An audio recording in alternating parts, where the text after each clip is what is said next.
Hi, Gemma here from Calligraphy Gems. Today I'm going to be letting you in on a little secret of what to write in a greetings card when you don't know what to write in a greetings card.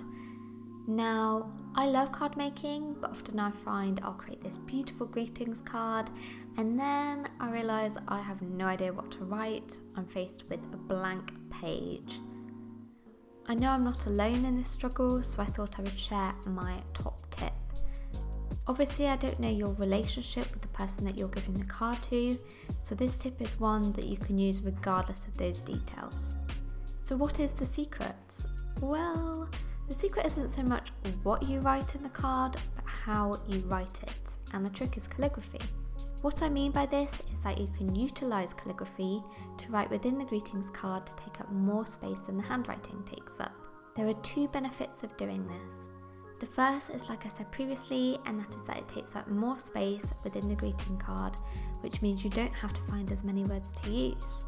The second is that calligraphy generally looks nicer than handwriting anyway, so I don't think people will think, oh, they've not written very much. They'll think, wow, they've written calligraphy inside the card too. Now, let's get a bit further into it. I'm not just referring to writing happy birthday in the middle of the card. I'll show you an example of what I would write and how big I would create the letters. Let's get started from the top. Write out to or dear and then the name of the person. I tend to write the name slightly lower than the first word. Also, quick question for you. I always used to start my cards with dear such and such until someone pointed out to me that it was very sentimental, as though I was writing to my dear such and such. I never read it in that way, so I'm interested to know whether you only use the term dear at the beginning of a card for those you're super close to. Anyway, back on track.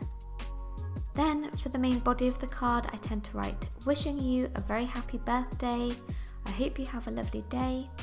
Sometimes after this I'll write hopefully see you soon. I then sign off with from or love from Gemma, and then maybe some kisses at the bottom dependent on who it was. And if you found that your calligraphy actually takes up too much room, you can skip the word from or love from. Now, because calligraphy can take up quite a bit of space, you might find that you end up with little gaps because you don't want to cram in a word or cut off a word. So in instances like this, I tend to add a little doodle to kind of balance out the white space.